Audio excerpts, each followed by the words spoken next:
શું તમે ફૂગથી થાકી ગયા છો? સારા પટ આપવા છતાંય તમારે ફૂગમાં કંટ્રોલ નથી થતો. તમે મૂંઝાઈ શું ગયા? પણ બેક્ટેરિયા વાપરો. બેક્ટેરિયા જાજા ફટ આપશો, પછી ફૂગનાશક છાંટશો તો એના ખર્ચા તો ગણો. ઓછા ખર્ચે તમારે જો ખેતી કરીને જમીન સુધારવી હોય તો બેક્ટેરિયા વાપરો. અને એ પણ ઓલ ઇન વન. જે અલગ અલગ બેક્ટેરિયા આપણે નાખીએ છીએ જમીનમાં તો એના પણ ખર્ચા વધી જતા હોય. અલગ અલગ છંટકાવમાં આપણે ફૂગનાશક મારીએ અને અલગ અલગ પ્રકારના આપણે પટ દઈએ તો એ બધાય ખર્ચા આપણા ઉપર જ છે ને, અને જમીનને નુકસાન પણ કરે છે. તો એના કરતાં બેક્ટેરિયા વાપરો, અને એ પણ ઓલ ઇન વન. નમસ્કાર મિત્રો, હું છું આપનો મિત્ર સુરેશ. ઝેર મુક્ત ગુજરાતમાં આપનું હાર્દિક સ્વાગત છે. આજે આપણે જે બેક્ટેરિયા વિશેની વાત કરવાના છે, જે અશોક શાહના જે માઇક્રોબ્સ બેક્ટેરિયા જે આવે છે એના વિશે થોડીક માહિતી આપીશ. તો એની અંદર કયા કયા બેક્ટેરિયા આવે એની વિશે થોડુંક જણાવું. એક આવે lactic acid bacteria, 2 East, 3 સોલ્યુબિલાઇઝર, 4 એક્ટિનોમાઇસિટ, 5 photosynthesis, 6 Pseudomonas, 7 trichoderma, 8 એસ્પરજીલસ, 9 Penicillium જેવા સૂક્ષ્મ તત્વ દ્વારા અંદર બનાવેલા છે, અને એની અંદર ઘણી પ્રકારની ફૂગ પણ નાખેલી છે.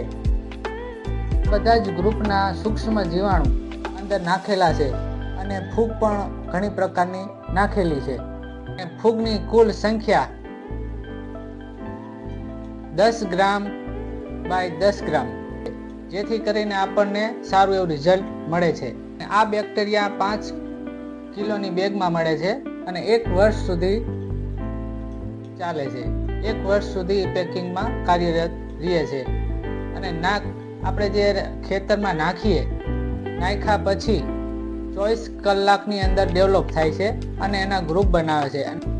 ઘઉં છે, ધાણા છે, જીરું છે, ચણા છે, ડુંગળી, લસણ, જે કોઈ પણ પ્રકારના અત્યારે આપણે શિયાળુ વાવેતર થાય, કોઈ પણ પ્રકારનો મોલ હોય તેની અંદર આપણે નાખી શકાય. તો કઈ રીતે નાખવા એની થોડીક માહિતી લઈએ. કે આપણે કોઈ પણ અત્યારે શિયાળુ વાવેતર થાય ત્યારે આપણે જે રોટાવેટર મારતા હોય ત્યારે તમે ઉડાડી દો તો પણ ચાલે. તો પહેલાં જ પાણે એની અંદર સક્રિય થઈ જાય છે, અથવા તો બીજા પાણે નાખી શકાય કે ત્રીજા પાણે ગમે ત્યારે નાખી શકાય. અને આપણે જે ખેડૂત હોય છે, તો ઘરના ઢોર હોય તો એની ઉથરેટી કરીએ છીએ. તો ઉથરેટીની અંદર 1 ટને 1 કિલો નાખી શકાય. ઉથરેટીને પહેલા પલાળી દેવી, પલાળ્યા પછી ઉથરેટીની અંદર 1 ટને 1 કિલો આ બેક્ટેરિયા નાખવાથી 21 દિવસની અંદર વર્મી કમ્પોસ્ટ આ ખાતર કરી નાખે છે. એટલા જબરજસ્ત બેક્ટેરિયા છે, અને કોઈ પણ ફૂગ હોય એ ફૂગમાં પણ આપણને સરસ મજાનું કામ આપે છે. તો ખેડૂત મિત્રો, અત્યારે જે આપણે ઘણા બધી પ્રકારની ફૂગમાં આપણે ઘણી બધી દવાઓ છાંટીએ છીએ અને એની આડઅસર પણ થાય છે. તો એની જગ્યાએ આપણે જો બેક્ટેરિયા નાખીએ તો ફૂગને કાપે છે. ખર્ચાની દ્રષ્ટિએ જોઈએ તો ખર્ચામાં સસ્તા અને સારા બેક્ટેરિયા છે. 5 કિલો આપણે કોઈ પણ ક્રોપ વાવીએ ત્યારે 1 એકરે 5 કિલો નાખવાના હોય છે. આથી આપણે બેક્ટેરિયા કયા છે અને કયા બેક્ટેરિયા અંદર આવે છે એની માહિતી. હવે જોઈએ કે કયા રોગમાં કામ આપે. પેલી કાળી ફૂગ, સફેદ ફૂગ, કોઈ પણ પ્રકારનો સુકારો, છોડ ઉતરતા હોય, કાળિયું, આપણે જીરું આવે તો કાળિયો આવે, તો કાળિયા માટે પણ ખાસ પ્રકારના બેક્ટેરિયા છે. પછી આવે ડુંગળી, લસણ છે, એમાં બાફલો આવે.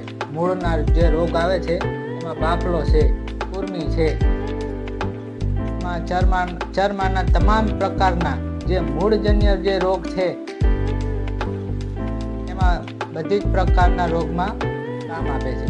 તો ખેડૂત મિત્રો, આપણે જે રાસાયણિક ખાતરો વાપરીને અને જંતુનાશક હેવી ડોઝ મારી આપણી જમીન નિર્જીવ કરી નાખી છે, તો એને સુધારવા માટે આ બેક્ટેરિયા ખાસ નાખવા અને ઓછા ખર્ચે સારું એવું કામ આપણું થઈ જાય છે.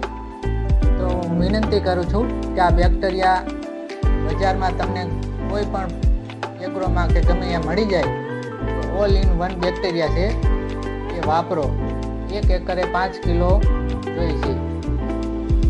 કોઈ પણ ખેડૂત ભાઈને જો તમારા એરિયામાં ન મળે તો કોલ કરો, બાકી મળી જાય તો અહીંયાથી લઈ લેવા, એટલે તમને ખર્ચો ઘટી જાય. તો ઘણા બધા મિત્રોને અમુક પ્રશ્નો થતા હોય કે અહીંથી અમે મંગાવી દઈએ તો મંગાવવામાં અમારે ભાડું લાગે, પછી અહીંથી તમને નાખી દઈએ તો એ પણ ભાડું લાગે, તો ખર્ચો થોડોક વધી જાય છે. તો એના કરતાં તમારા એરિયામાં જો મળી જતા હોય તો તમને બેસ્ટ છે. એટલે ખાસ કરીને ત્યાંથી તમારે ગમે ત્યાંથી ગોતી લઈ લેવા. ન મળે તો કોન્ટેક્ટ કરવો. ડિસ્પ્લે ઉપર આપણા નંબર આપેલા જ છે, તો કોન્ટેક્ટ કરવો. આ હતી આપણી બેક્ટેરિયાની માહિતી. તો આ રીતે તમારા જે મિત્રો હોય, તમારું મિત્ર સર્કલ છે, એને પણ આપણી જમીન બગડતી જે સુધારવા માટે આ બેક્ટેરિયાનો ઉપયોગ કરાવો. અને માહિતી માટે આ ચેનલને સબસ્ક્રાઈબ કરી અને તમારા મિત્રોને નાખો, જેથી કરી આપણી જે જમીન બગડતી જાય છે એને સુધારવા માટેની માહિતી માટે આ ઝેર મુક્ત ગુજરાત ચેનલ છે. અને આ ચેનલમાં તમને તમામ પ્રકારની માહિતી બધી જ મળી જશે. ધન્યવાદ.